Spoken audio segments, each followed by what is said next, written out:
नमस्कार बहिणींनो, मी गणेश निकल. लाडकी बहिणी योजनेअंतर्गत सरकारकडून पैसे जमा व्हायला सुरुवात झालेली, परंतु अजूनही बऱ्याच बहिणींच्या आणि भगिनींच्या अकाउंटला पैसे जमा होत नाही.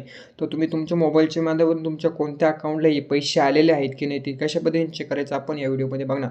त्यासाठी आपण हा व्हिडिओ शेवटपर्यंत बघा. तत्पूर्वी आपल्या चॅनलवरती पहिल्यांदा असेल तर चॅनलला सबस्क्राईब करा. असेच महत्त्वपूर्ण व्हिडिओ आपल्याला भेटतात. चला तर व्हिडिओला सुरुवात करू. सर्वप्रथम तुम्हाला गुगलवरती यायचं आहे. गुगलवरती आल्यानंतर या ठिकाणी तुम्हाला माय आधार लॉगिन हे सर्च करायचे. हे सर्च केल्यानंतर तुमच्यासमोर सर्वप्रथम गव्हर्नमेंटची माय आधार कार्डची वेबसाईट ही UIDAI त्यावरती तुम्हाला क्लिक करायचे. माय आधार लॉगिन यावरती क्लिक केल्यानंतर तुमच्यासमोर आधार कार्डची ऑफिशियल वेबसाईट ओपन होईल. या ठिकाणी तुम्हाला लॉगिनवरती क्लिक करायचे. त्यानंतर तुम्हाला या ठिकाणी आधार नंबर टाकायचा आहे. तुमचा आधार नंबर टाकून घ्या. आधार नंबर टाकून घेतल्यानंतर तो समोर कॅप्चर आहे तो सेम आहे तसं टाकून घ्यायचा आहे. तो टाकून केल्यानंतर तुम्हाला लॉगिन OTP यावरती क्लिक करायचं.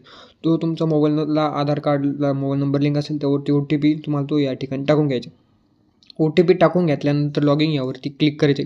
या ठिकाणी थोडी वेबसाईट लोड होईल. वेबसाईट लोड झाल्यानंतर तुमच्यासमोर एक अशा प्रकारचं एक इंटरफेस येईल. अशा प्रकारचं इंटरफेस आल्यानंतर तुम्हाला खाली स्क्रॉल करायचं आहे. या ठिकाणी तुम्ही आधारमध्ये लॉगिन झालेला आहे. त्यानंतर तुम्हाला या ठिकाणी बँक आधार सेटिंग स्टेटस यावरती क्लिक करायचं आहे. यावरती क्लिक केल्यानंतर तुमच्यासमोर एक अशा प्रकारचं एक इंटरफेस येईल. तर तुम्ही बघू शकता की या ठिकाणी इनॲक्टिव्ह तुमचं जे आधार कार्डला बँकेला लिंक आहे ते इनॲक्टिव्ह आहे. तर तुमच्यासमोर इथे ॲक्टिव्ह असलं पाहिजे तवशिक तुम्हाला पैसे येतील. तर तुम्ही आता या ठिकाणी बघू शकता की congratulation your Aadhaar bank mapping has been done आहे. तर या ठिकाणी ॲक्टिव्ह असं ऑप्शन आलेलं असलं तर तुम्हाला हे पैसे येत. तुम्ही मागे बघितलं असेल की त्या ठिकाणी ॲक्टिव्ह आहे. तर या ठिकाणी तुम्ही बघू शकता की बँक सेटिंग स्टेटस इनॲक्टिव्ह आहे. त्याच्यामुळे तुमच्या अकाउंटला हे पैसे येत नाही. त्यामुळे लवकर तर लवकर बँकेत जाऊन तुम्ही हे स्टेटस ॲक्टिव्ह करून घ्या. तुमच्या बँक अकाउंटला आधार कार्ड लिंक करून घ्या. त्यावरच हे पैसे तुमच्याला जो हप्ता आहे ते जमा होतील. त्यामुळे हा व्हिडिओ जर तुम्हाला आवडला असेल तर व्हिडिओला लाईक, चॅनलला सबस्क्राईब करा. पुन्हा भेटूया नवीन माहितीसह. जय हिंद, जय महाराष्ट्र.